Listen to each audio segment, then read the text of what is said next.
आदरणीय दर्शकवृन्द, इन्डिजिनियस टेलिभिजनको तर्फबाट म धनबहादुर मगरको नमस्कार।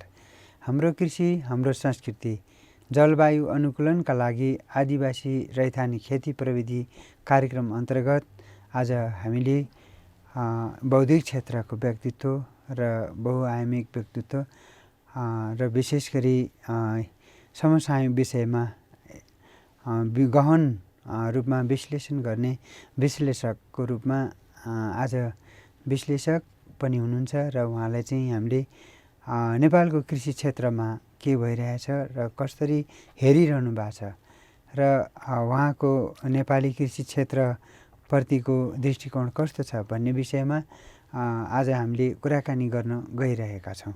नमस्कार कणेल सर। नमस्कार। हजुरको संक्षिप्तमा परिचय दिनुहोस् न। छविन्द्र राज कणेल, मेरो जन्म ताप्लेजुङ र केही अहिले परिवार झापा धरमपुर पनि बस्नुहुन्छ, दाजुको परिवार र मेरो परिवार अहिले 37 वर्षदेखि काठमाडौँ बागबजारमा। हजुर, यहाँ एउटा बौद्धिक क्षेत्रको व्यक्तित्व र एउटा विश्लेषक हुनुहुन्छ। हरेक कुरा गर्दाखेरि चाहिँ तपाईँले धेरै गहिराइमा विश्लेषण गर्नुहुन्छ हरेक कुरामा। त्यस कारणले पनि आज हामीले यो हाम्रो कार्यक्रम इन्डिजिनियसबाट टेलिभिजनबाट चाहिँ प्रसारण हुने कार्यक्रम हाम्रो कृषि हाम्रो संस्कृति भन्ने कार्यक्रम अन्तर्गत हजुरलाई बोलाएका छौँ र हजुरले चाहिँ एउटा विश्लेषक र बौद्धिक क्षेत्रको व्यक्तित्व भएको हैसियतले नेपालको कृषिलाई कसरी हेरिरहनु भएको छ? नेपालको कृषि प्रणाली त अत्यन्तै तपाईँको एक किसिमको भन्ने भने परम्परागत र निर्वाहमुखी नै थियो। गणतन्त्र आउनुभन्दा अगाडिको कुरा गर्ने हो भने बहुदलीय व्यवस्था आइकिन पनि खासै त्यस्तो प्रगति हुन सकेको थिएन। कृषिलाई राज्यले नै उपेक्षा गर्थ्यो। किसानहरू भनेका अलिक भिन्नै दर्जाका नागरिक हुन् जस्तो ठान्थ्यो र जो देशको सर्वाङ्गीण विकास गर्नका निम्ति कृषि प्रधान देशमा किसानहरूलाई नै सबभन्दा बढी प्रोत्साहित गर्नुपर्ने, किसानहरूलाई नै तपाईँको एक खालको चाहिँ भनेदेखि त्यो राज्यले वातावरण बनाइदिनु पर्थ्यो। तर केही त्यस्तो खालको चाहिँ भनेदेखि निश्चित व्यापारीहरूलाई, निश्चित त्यस्तो समूहलाई फाइदा हुने गरी चाहिँ कृषि उत्पादन नहुँदा उत्पादन गर्नुपर्छ भनेर एक खालको बिउ वितरणदेखि लिएर के ऋणहरू चाहिँ ब्याङ्कबाट विभिन्न दिने कामहरू चाहिँ अब भएकै हो पहिला पनि। तर जब किसानहरूले उत्पादन गर्छन् अनि त्यो त्यही राज्यका चाहिँ केही मुठीभर मानिसहरू व्यापारीहरूको हातमा कब्जामा जाने र त्यसले सही मूल्य नपाउने स्थिति थियो हिजो। र आज पनि त्यो धेरै हामीले प्रयत्न गर्दा गर्दै पनि हामी जस्ता किसान एक खालको किसानको मर्मलाई, किसानको भावनालाई बुझ्ने किसिमको सरकार बनेर त्यसले स्थिरताका साथ आफ्ना नीति कार्यक्रम र योजनाहरू लागू गर्न नपाइरहेको अवस्था हो। र केही अहिलेको अवस्थामा चाहिँ केही होला कि केही पर्सेन्ट भए पनि अहिले कृषिमा पनि लगानी गर्नुपर्छ भन्ने सोच चाहिँ अहिले दृष्टिकोण चाहिँ आएको छ। हजुर, यहाँले चाहिँ सुरुमै महत्त्वपूर्ण कुरा बताइसक्नु भएको छ। अब यहाँले नेपालको कृषि क्षेत्रमा चाहिँ यहाँले धेरै अध्ययन गर्नुहुन्छ, हरेक कुरामा हरेक कुरा देखिरहनु भएको छ। नेपालको कृषि क्षेत्रलाई चाहिँ अहिले जुन कसरी विकास भइरहेको पाउनु भएको छ, यो अहिलेको बिचको पिरियडमा हजुरले चाहिँ अलिकति केही कुरा त भनिसक्नु भएको छ, तर यो पर्याप्त छैन। अहिले पनि त्यस्तो महत्त्वपूर्ण चाहिँ एउटा सवाल हो नेपालमा। जब एक खालको राजनीतिक परिवर्तन सँगसँगै मुख्य गरिकन किसानहरूलाई फोकस गरेर चाहिँ उनीहरूका समस्याहरू, अब मूल कुरो त कृषि उत्पादनमा विशेष गरिकन जोड दिएर चाहिँ काम गर्नुपर्ने हो भने राज्यले तपाईँको ऊर्जाको विकास गर्नु पर्यो। पहिलो कुरा त ऊर्जा नभइकन सामान्य एउटा तपाईँको चाहिँ भनेदेखि अब एउटा कुखुरा फारममा चाहिँ चल्लाहरू ह्याचिङ गर्नु पर्यो भने पनि 24 घन्टा बिजुली चाहिन्छ, ऊर्जा चाहिन्छ। अब हरेक चिजबिजहरू उत्पादन गरेका कृषि उपजहरू स्टोरेज गर्नुपर्ने हुन्छ, चिसन केन्द्रहरू चाहिन्छ। त्यसलाई अब बिजुली नै चाहिँ प्रयोग गर्नुपर्छ भरपुर रूपमा। अब 18 घन्टादेखि 22 घन्टा लोड सेडिङ भएको देश कृषिको यहाँनिर चाहिँ त्यस्तो प्रचुर रूपमा सम्भावना हुँदाहुँदै पनि चाहिँ व्यापक रूपमा त्यसलाई परिचालन गर्ने प्राकृतिक रूपमा भएका हाम्रो देशको जलस्रोतको धनी देश जलस्रोतलाई भरपुर रूपमा प्रयोग गरेर किसानहरूलाई चाहिँ सब्सिडी दिएर राज्यले चाहिँ अहिले हामी के यस्तो सोचिरहेका छौँ कि अब अहिले पछिल्लो चरणमा एउटा गणतन्त्र स्थापना गर्न पहल गरेको पार्टीले एक किसिमको त्यसलाई चाहिँ विद्युत उत्पादन गर्ने कुरालाई चाहिँ विशेष जोड दिएर नै तपाईँको लोड सेडिङ अन्त्य भयो र त्यो लोड सेडिङ अन्त्य सँगसँगै आज देशैभरि विद्युतीकरण गर्नुपर्ने आवश्यकता छ। अझै पनि कतिपय गाउँठाउँमा बिजुली पुगेको छैन र त्यो बिजुली पुगिसकेपछि कुन ठाउँमा कस्तो किसिमको चाहिँ कृषि उत्पादन गर्ने, कस्तो खालको चाहिँ पशुपन्छी चाहिँ व्यवसाय पालन गर्नुपर्ने, कुन तरिकाले चाहिँ जानुपर्ने भन्ने कुरो एउटा विशेष खालको चाहिँ उनदेखि योजना ल्याउँदै र त्यसलाई अनुगमन पनि गर्ने र एउटा व्यापक रूपमा चाहिँ कृषिलाई उपयुक्त किसिमका जमिनहरू कहाँनिर विशेष गरी धानहरू बढीभन्दा बढी उत्पादन गर्न सकिन्छ, कहाँनिर चाहिँ आलु पकेट क्षेत्रहरू छन्, कहाँनिर चाहिँ भनेदेखि फलफुलका स्याउ सुन्तला, कहाँनिर कागतीहरू राम्रो ढङ्गले चाहिँ भनेदेखि फल्छन्, कहाँनिरको जमिनमा चाहिँ भनेदेखि बृहत गाई पालन गर्न सक्ने उपयुक्त किसिमको ठाउँ कहाँनिर छ, कहाँनिर चाहिँ भनेदेखि व्यापक रूपमा चाहिँ भनेदेखि भैँसीहरू चाहिँ दसौँ हजार होइन सङ्ख्यामा त्यो 2-4 चाहिँ एउटा बाख्रा, 2-4वटा भैँसी, 2-4वटा गाई पालेर हुँदैन।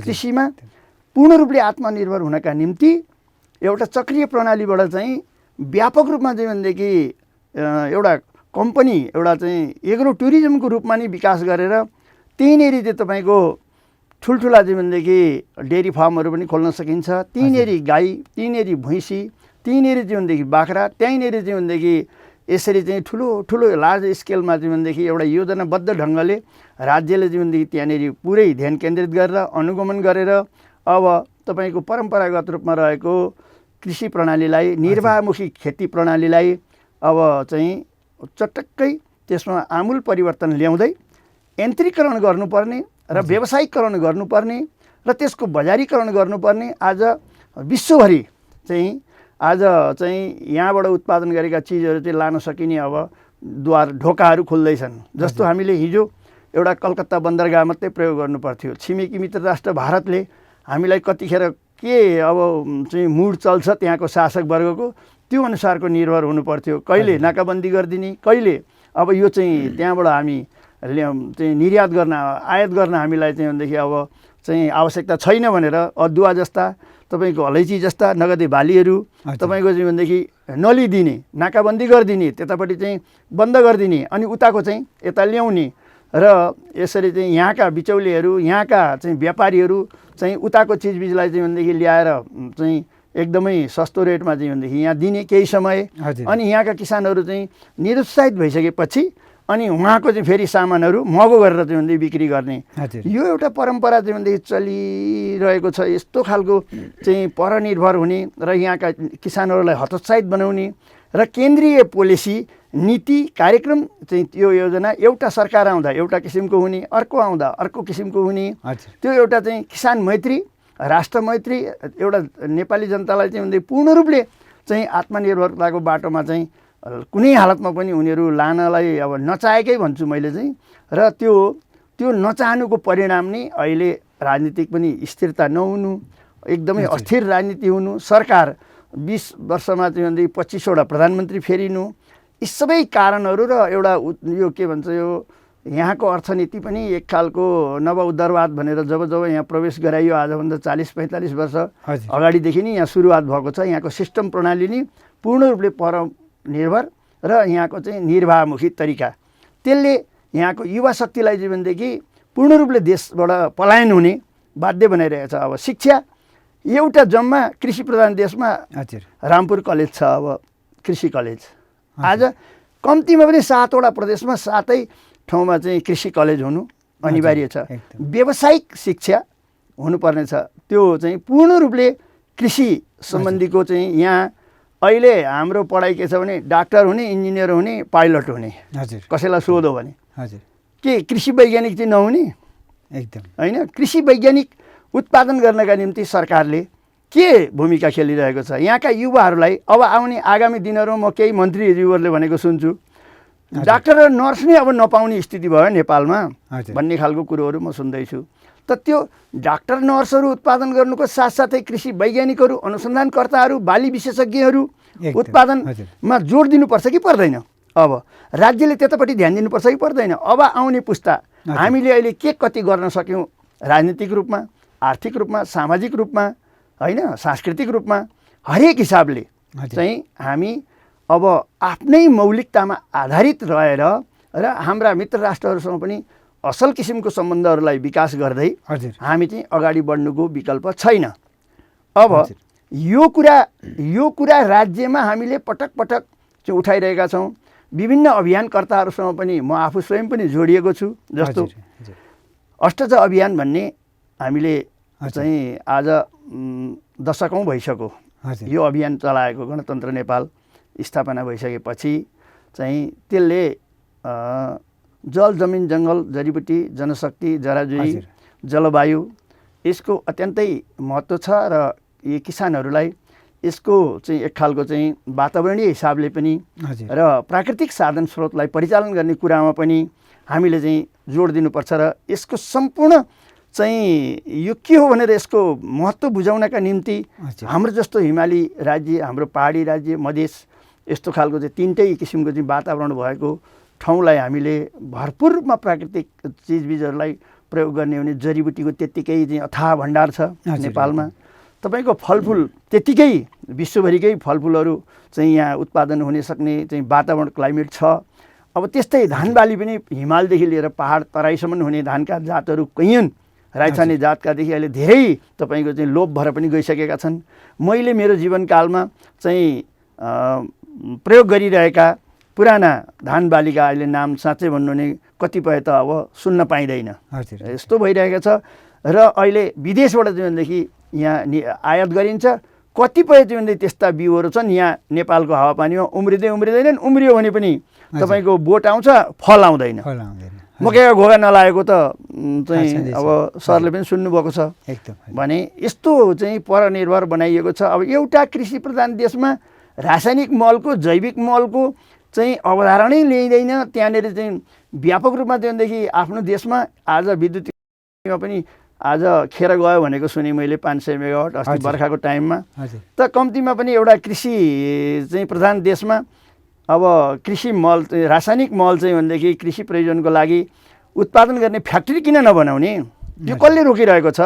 बेला बेलामा कुरा उठ्छ, लौ अब नेपालमा चाहिँ रासायनिक मल फ्याक्ट्री खोल्ने भइयो भन्ने कुरा उठ्छ। अनि फेरि त्यो सेलाउँछ, हराउँछ। किन त्यस्तो भइरहेको छ? त्यो निरन्तरता किन पाउँदैन त्यसले? त्यो किसान मैत्री काम गर्नका निम्ति कसले रोकिरहेको छ? कुन शक्तिले रोकिरहेको छ? यो कुरामा हामीले विशेष जोड दिनुपर्ने र युवा भाइ बहिनीहरूलाई, अब आउने आगामी हाम्रा पुस्ताहरूलाई त्यो कुराको शिक्षा दिनु पर्यो, त्यो कुराको ज्ञान दिनु पर्यो। हाम्रा बालीहरू, हाम्रा खाद्य बालीहरू, फलफुलहरू, हाम्रा तरकारीका जातहरू, यी सम्पूर्ण कुराको ज्ञान पनि हुनु पर्यो र सँगसँगै प्रयोगात्मक रूपमा चाहिँ प्र्याक्टिकल रूपमा पनि तपाईँको पूर्ण रूपले पढाइ सँगसँगै व्यावहारिक पनि र प्र्याक्टिकल पनि ज्ञान दिनु पर्यो यहाँ। र अन्य मुलुकमा जाँदा यहाँदेखि इजरायलसम्म गएर चाहिँ यहाँ ब्याचलर, यहाँ डिग्री हासिल गरेर गएका भाइ बहिनीहरूले त्यहाँ गएर आधुनिक तरिकाले चाहिँ भनेदेखि तपाईँको अहिले यो थोपा सिँचाइको अलिअलि अवधारणा आइरहेको छ नेपालमा। तपाईँको चाहिँ टनेल चाहिँ अवधारणा आइराखेको छ। तपाईँको चाहिँ त्यो पोनी चाहिँ प्रविधि के भन्छ, पाइपमा चाहिँ पानी गरेर मैले ठ्याक्कै त्यो सुन्नाम गरेन, ड्रिप इरिगेसन। अब जमिनै बिना, माटो बिना पनि उत्पादन गर्न सकिँदो रहेछ। हेर्नुहोस्, त्यस्ता प्रविधिहरू चाहिँ विश्वमा विकास भइरहेका छन्। जहाँ बालुवा छ त्यहाँ पनि खेती भइराखेको छ। जहाँनिर चाहिँ समुद्रमा पनि खेती भइराखेको छ। हामीलाई त त्यो सबै कुराबाट त प्रकृतिले त दिएको छ, एकदम अनमोल उपहार छ। हामीसँग त जमिन अति उर्वर छ भने अब हामीले यसलाई भरपुर रूपमा प्रयोग गर्नका निम्ति मलाई लाग्छ अब एक खालको त्यो कृषि सम्बन्धी चाहिँ छुट्टै किसिमको एउटा चाहिँ नीति, कार्यक्रम र योजना ल्याउने र त्यो कुनै पनि सरकारले यताउता नगर्ने, त्यसलाई चाहिँ बरु सकिन्छ भने त्यसमा अझै राम्रो चिजबिजहरू चाहिँ भनेदेखि प्रविधिहरू चाहिँ भनेदेखि बिउ, मल, सम्पूर्ण कुराको व्यवस्थापन गर्दै लैजाने र त्यसलाई प्रतिस्पर्धी तरिकाले जुन सरकार आउँदा अघिल्लो भन्दा अझै राम्रो होस् त्यो, होइन? तर यहाँ चाहिँ अब बजेट एउटा सरकारले अलिकति चाहिँ कृषि सम्बन्धी बजेट बनायो भनेदेखि अर्कोले आएर त्यसलाई काटिदिने। हजुर हेर्नुहोस्, र नीतिगत रूपमै भ्रष्टाचार गर्ने, नीतिगत रूपमै चाहिँ अब किसान मैत्री भन्दा पनि किसान विरोधी हजुर कामहरू चाहिँ गर्ने, नीति निर्माण गर्ने ठाउँमै त्यो खालको चाहिँ भनेदेखि स्थिति छ। र किसानहरू एक साल अलिकति चाहिँ प्रोत्साहित गरियो भने अर्को साल तहस नहस बनाइन्छ यहाँ। र त्यसलाई चाहिँ जानी बुझी नै यो काम गरिन्छ जस्तो लाग्छ मलाई। अब यहाँ कस्तो कस्तो चाहिँ अब राजनीतिक हुन्छ यसमा, यो चाहिँ एकदम फोहोरी राजनीति र किसान चाहिँ मैत्री चाहिँ व्यवहार छैन नेपालमा। त्यसले गर्दा धेरै किसानहरू अहिले विदेशमा सिकेको सिपलाई चाहिँ नेपालमा ल्याएर चाहिँ गाई पालनमा, बाख्रा पालनमा, तपाईँको चाहिँ तरकारी खेतीमा चाहिँ मेरै परिवारबाट पनि अहिले संलग्न हुनुभएको छ। मेरो ज्वाइँ, मेरै अब भान्जा भतिजाहरू चाहिँ इजरायलको 5-7 वर्ष त्यहाँनिर चाहिँ काम गरेर आउनुभयो र त्यहाँको प्रविधिलाई अब त्यहाँको 2-4 पैसालाई यसो रमाइलो यताउता गरेर सक्नुभन्दा नि तुरुन्तै काम आफ्नो पेसालाई चाहिँ त्यहाँनिर चाहिँ अब प्रयोग गर्ने भनेर चाहिँ मैले पनि भने, सल्लाह दिएँ, केही चाहिँ सपोर्टहरू गरेँ। र अहिले थोपा सिँचाइ चाहिँ G7 एग्रिकल्चर भनेर चाहिँ खोल्नु भएको छ। र अहिले देशैभरि चाहिँ तपाईँको सोलुखुम्बुसम्म गएर टनेलहरू बनाएर चाहिँ अहिले त्यो काम त्यहाँनिर चाहिँ हिमालमा पनि काउली फलाएर तपाईँको त्यहाँ पर्यटकहरूलाई चाहिँ खुवाउने काम भइराखेको छ। अब त्यहाँनिर चाहिँ ड्राई चाहिँ भेज मात्रै अब त्यहाँनिर हुन्थ्यो खास गरिकन, नभए हुँदैन थियो भने अहिले अलिकति किसानहरूप्रति अलिकति चाहिँ दृष्टिकोण चाहिँ पुर्याउन खोजेको जस्तो देखिन्छ। तर जति गर्नुपर्ने हो पर्याप्त रूपमा त्यसलाई चाहिँ पूर्ण रूपले भूमिलाई पनि अब तपाईँको भूमि बैंक नै बनाएर तपाईँको जुन किसानसँग बढी जमिन छ, जसले ओटेर राखेको छ, त्यसलाई चाहिँ भनेदेखि एउटा विश्वासिलो आधार बनाएर चाहिँ भनेदेखि उनीहरूले भूमि ब्याङ्कमा जाओस्। यो बेला बेला कुरा त अब सुनिन्छ मिडिया आउँदी होइन, राज्यले यो अवधारणा ल्याउँछ अरे चाक्लाबन्दीको कुरो पनि धेरै उठेको, धेरै समयदेखि हो। चाक्लाबन्दी गर्ने किसानहरूलाई चाहिँ भनेदेखि पूर्ण रूपले चाहिँ उनीहरूलाई चाहिँ एउटा भनौँ न भोलि चाहिँ त्यो एग्रो टुरिज्मको रूपमा चाहिँ एउटा विकास गरेर कम्पनीमै त्यसलाई लगेर र केही एकजना माडवारीले चाहिँ भनेदेखि यहाँ नेपालमा कृषि उद्योगको रूपमा चाहिँ भनेदेखि अब काम थालेको भन्ने सुनेको छु। अब देश विदेश घुमेका मान्छे, देखेका मान्छे, हाम्रा देशका पनि नेताहरू पनि अब त्यति अनभिज्ञ त छन् जस्तो लाग्दैन। र उनीहरूले चाहिँ त्यो राज्यलाई आत्मनिर्भर बनाउने कुरामा जुनसुकै पार्टीको होस् न, जुनसुकै दलको होस् न, त्यो किसान मैत्री त्यो चाहिँ भनेदेखि एकदमै राष्ट्रको पक्षमा, जनताको पक्षमा चाहिँ निर्णय गर्ने कुरामा चाहिँ तलमाथि नगरिकन त्यो काम गर्नु जरुरी छ। र त्यस्ता खालका पार्टी, त्यस्ता खालका नीति कार्यक्रम योजना ल्याउने सरकारलाई चाहिँ भनेदेखि जनताले पनि पूर्ण रूपले साथ र सहयोग दिनुपर्ने जरुरी देख्छु म। र मलाई के लाग्छ भने यो अलिकति अस्थिरतातिर र जे जति आउँछ देश विदेशबाट सहयोग, त्यसको पनि दुरुपयोग गर्ने, नीतिगत रूपमै भ्रष्टाचार गर्ने, आफ्ना सन्तानलाई जीवनदेखि यहाँनिर चाहिँ तपाईँको एउटा आत्मनिर्भरताको महान अभियानमा चाहिँ भनेदेखि देश समृद्ध बनाउने महान अभियानमा चाहिँ जोड्नुभन्दा पनि आफ्ना सन्तान विदेशतिरै पलायन गराउने र उतैतिर चाहिँ भनेदेखि अन्तिम सास बिसाउने जस्तो खालको चाहिँ ट्रेन बसेको देख्छु। यो त एकदम देशको लागि त घातक कुरा हो, यो त एकदम दुर्भाग्यपूर्ण कुरा हो जस्तो मलाई लाग्छ। होइन, यहाँले धेरै महत्त्वपूर्ण विश्लेषण, गहिरो विश्लेषण गर्नुभयो। अब यहाँले प्रविधिको विकास गर्ने र यहीँ आत्मनिर्भर बनाउने आफ्नो देशलाई कृषिको माध्यमबाट भनिसक्नु भएको छ। अब यहाँले थोरै कुरा भूमि बैङ्कको कुरा पनि अलिकति कुरा उठाउनु भयो। र साँच्चै नै वास्तवमा अहिले कृषि गर्न चाहने किसानहरूका लागि भूमिको सबैभन्दा ठुलो समस्या छ। भूमिपछि अनि अर्को समस्या के छ भन्दाखेरि सिँचाइको पनि त्यत्तिकै समस्या छ। नेपालमा भूमि र कृषिको भूमि र सिँचाइको व्यवस्थापन गर्न नसक्दा हाम्रो कृषि पछि परेको छ। तीनटा कुरा हजुरले अलिकति यसमा चाहिँ थोरै कुरा बताइदिनुहोस् न। यसमा अब जल जमिन होइन, अब यसमा आर्थिक होइन, अब ऊर्जाको विकास हुने बित्तिकै यो थोक हुँदैन भन्ने कुरै छैन।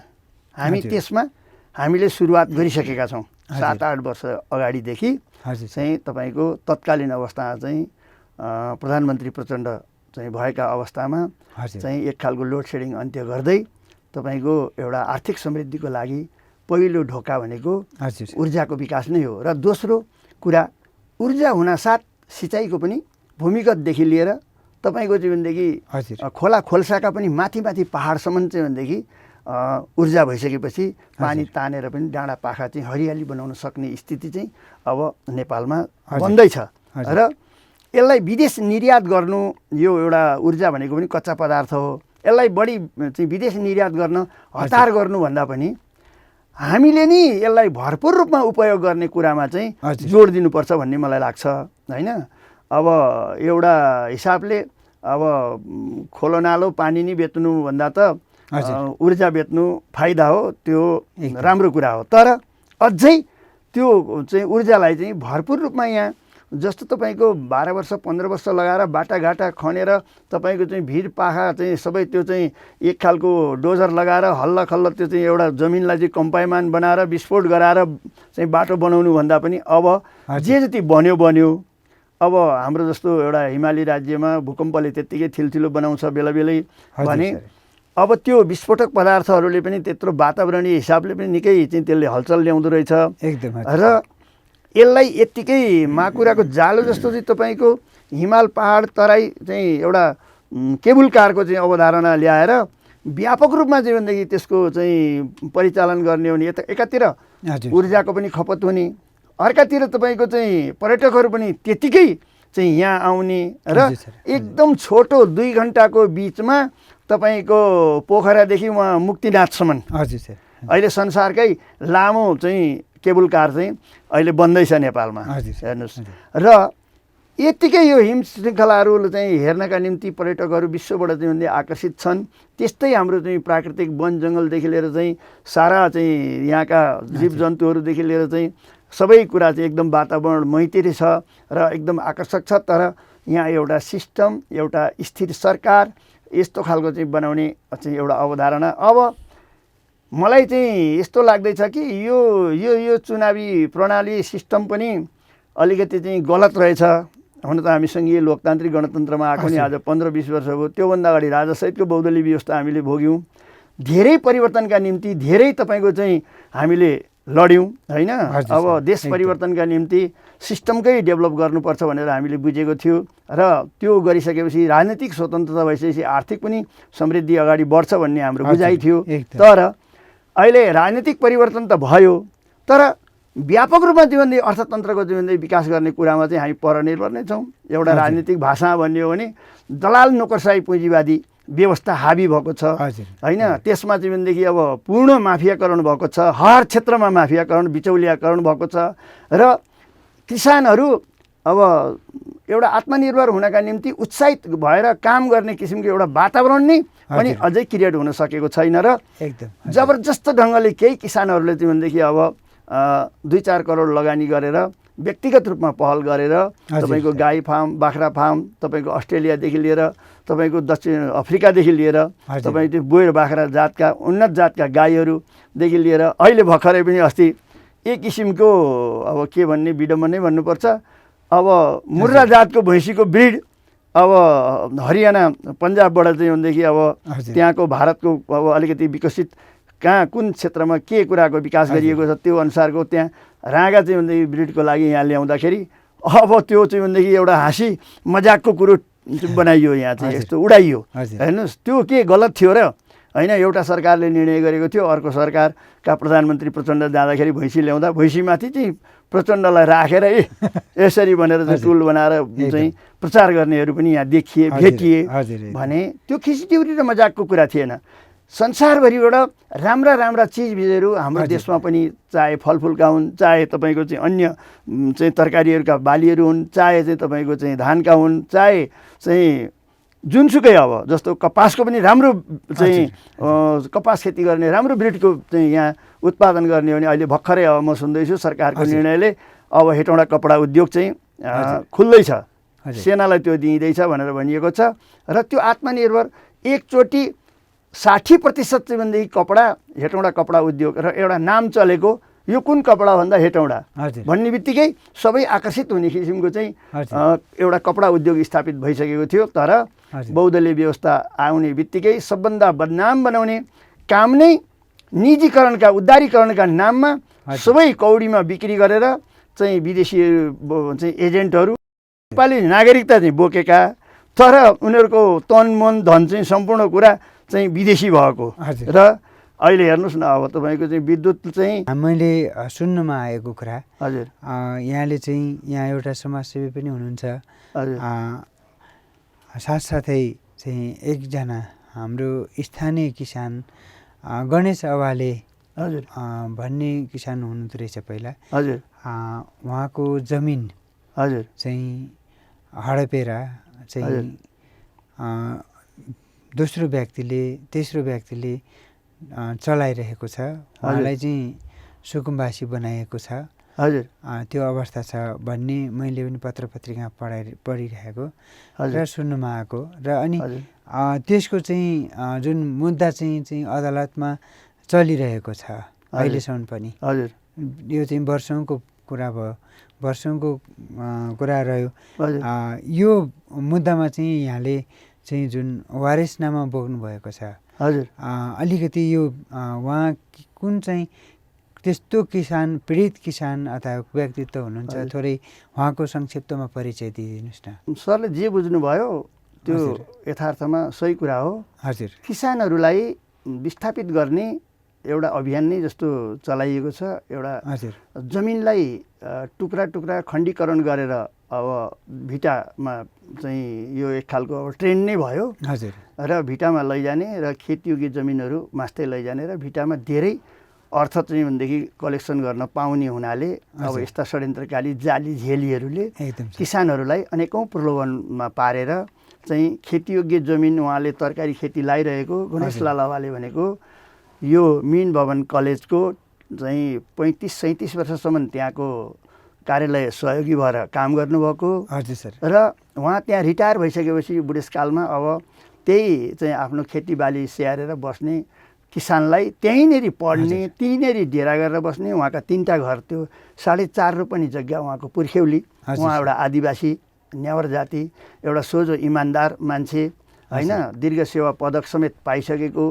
त्यस्ता मान्छेलाई त्यहीँनेरि चाहिँ एक खालका षड्यन्त्रकारीहरूले, त्यस्तो खालको चाहिँ एउटा नियत खराब गर्नेहरूले एउटा करार सम्झौता गरेर तपाईँलाई यहाँ बिल्डिङ बनाउनुपर्छ, अब कहाँ सागसब्जी तरकारी रोपेर चाहिँ भनेदेखि यहाँ खाने हो र, यहाँ त 10 तले चाहिँ अपार्टमेन्ट बनाउनुपर्छ भनेर चाहिँ उहाँलाई एउटा करार सम्झौता गरिन्छ। र ती व्यक्ति हुन् नारायण बहादुर कार्की भन्ने। र तिनैले फेरि परवीर शमशेर जबरा भनिने, हामीसँग त ठुला ठुला राजा साहेबहरू छन्, ब्याङ्कहरू छन्, तपाईँले चिन्तै नगर्नुहोस्, एकदम मजासँगले तपाईँलाई आनन्दसँग बसेर खाने हामी वातावरण बनाउँछौँ, लगानी गर्ने 60% चाहिँ तपाईँको 30%, 10% भइपरि आउने खर्च, अनि तपाईँलाई 4.5 रोपनीमा 3.5 रोपनीमा बिल्डिङ बनाउने, तपाईँको 1 रोपनी जग्गालाई चाहिँ तपाईँलाई नै अगाडिबाट राखिदिने भन्ने सम्मका कुराहरू गरेर नाफा फाइदा सबै राम्रो कुरा सुनाएर चाहिँ भनेदेखि उहाँलाई कन्भिन्स गरिन्छ र एउटा करार गरिन्छ। त्यसै फसाउनु भयो उहाँलाई, फसाउनु भयो। साथीहरूले नै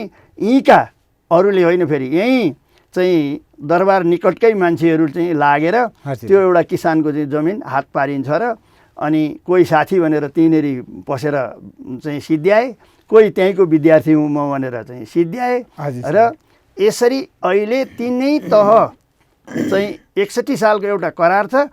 त्यो 62 सालमा आइपुग्दाखेरि ब्याङ्कमा लगेर राखिन्छ, एउटा कम्पनी खडा गरिन्छ। मुख्य सुरुको चाहिँ नारायण बहादुर कार्की करार सम्झौता गर्ने, साँचीमा बस्ने बिजुली लोड सेडिङ कर्ता सञ्चालक मनोज कुमार मिश्र, अर्को पास गरेर लाने परवीर शमशेर जबरा चाहिँ उहाँको अर्को पम्फी भन्ने राणा, उहाँको फुल नेम चाहिँ उहाँको त्यस्तो खाले छ र बोलाउने चाहिँ चिन्ने चाहिँ भने उहाँहरूकै एउटा चाहिँ मिलिमतमा चाहिँ त्यो काम भएर अहिले त्यो जग्गा अन्तिम अवस्थामा चाहिँ कालु गुरुङको नाममा त्यो जग्गा गएको छ, रोड सो नामको कम्पनीमा। अब त्यसले अहिले 3 करोड चान्चुनबाट सुरु भएको ब्याङ्कमा राख्दै पैसा झिक्दै खाँदै फेरि लिलाममा गराउँदै फेरि ब्याङ्क फेर्दै फेरि लिलाममा लाँदै गरेर अहिले चौथो 5औँ पल्टमा चाहिँ भनेदेखि करिब 14-15 करोड रुपियाँ पैसा कालु गुरुङले 8-10 वर्ष अगाडि नै झिकेर हजुर सबैतिर चाहिँ भन्दै पजनी गरेर राज्यका सबै निकायहरूमा प्रभाव पारेर अहिले उहाँलाई एक्लो बनाएर साराका सारा शक्ति चाहिँ भन्दै प्रयोग गरेर हजुर सर्वोच्चदेखि जितेर लगेको छ र अहिले कार्यान्वयनको चरणमा अब म जान्छु। हजुर त यो जग्गा चाहिँ भन्दै छोड्छस् भने अब छोड, घर खाली गर। 4 आना 8 आना चाहिँ दया मायाले मैले चाहिँ दिएँ, अरूले अब के गरे म जान्दिनँ। म चाहिँ एकदम इमान्दार हुँ, म 4 आना 8 आना जग्गा तँलाई दिन्छु भनेर फकाउने काम गर्दैछन् अहिले पनि। र अबको स्थिति भनेको चाहिँ हजुर उहाँ सामाजिक न्याय कुरेर बस्नुभएको छ। समाजले मलाई अब न्याय दिनुपर्छ, यो राज्यको न्यायाधीशले दिएन, न्याय बिक्री गर्यो न्यायाधीशले, मेरो कुरो सुन्नाइ भएन भनेर भन्नुहुन्छ। मैले पनि अनुभव गरेको कुरा, म एउटा अधिकृत वारेसको रूपमा एउटा सामाजिक अभियन्ता पनि, राजनीतिक कर्मी पनि र एउटा विश्लेषक पनि, र त्यो किसानको मर्म र भावनालाई जीवनदेखि अत्यन्त नजिकबाट पनि बुझेको हुनाले मैले उहाँलाई सहयोग गरेर आइरहेको छु। र अहिले त्यो चाहिँ एक खालको जीवनदेखि शक्ति केन्द्रहरूमा धाउँदा सबै कुरो प्रयोग गर्दा पनि उनीले घर खाली गरेर त्यहाँबाट हटाएर चाहिँ खेद्न सक्ने स्थिति चाहिँ अहिले पनि बनेको छैन। उनी त्यो दाउमा चाहिँ छन्। तर हामी जस्तो चाहिँ मानिसहरू अब अलिकति परिवर्तित सन्दर्भ पनि आएको हुनाले त्यसरी सुकुम्बासी बनाउने, राजधानीमा आएका यसरी देशैभरिबाट आएका एक खाले चाहिँ अब भूमाफियाहरू नै भन्नुपर्छ उनीहरूलाई, र उनीहरूले चाहिँ त्यो काम गर्दैछन् र धेरै सहरका मानिसहरू सुकुम्बासी बनाउने काम पनि भइराखेको छ। र यी एक हिसाबले भन्ने हो नि त अब राष्ट्रद्रोही नै हुन्, किनभने एउटा राजधानी किसानहरूलाई चाहिँ भनेदेखि भूमिहीन बनाउँदै लैजाने, सुकुम्बासी बनाउने र राज्यलाई पनि यसले अप्ठ्यारो पारिराखेको छ होइन। यस कारणले गर्दाखेरि चाहिँ अहिले यस्तो किसिमको स्थिति छ। किसानहरू अत्यन्तै प्रताडित छन्, हर क्षेत्रबाट न्याय पाइँदैन, किनबेच हुन्छ न्यायको यो देशमा। अब यो त प्रधान न्यायाधीशहरूले नै आफै आफ्नै मुखबाट भनेका छन्। हजुर धन्यवाद, नमस्कार। यहाँलाई पनि हाम्रो कार्यक्रममा आफ्नो अमूल्य समय दिएर हामीलाई खर्चिनुभयो, धेरै धन्यवाद सर। हजुरलाई नमस्कार मेरो पनि।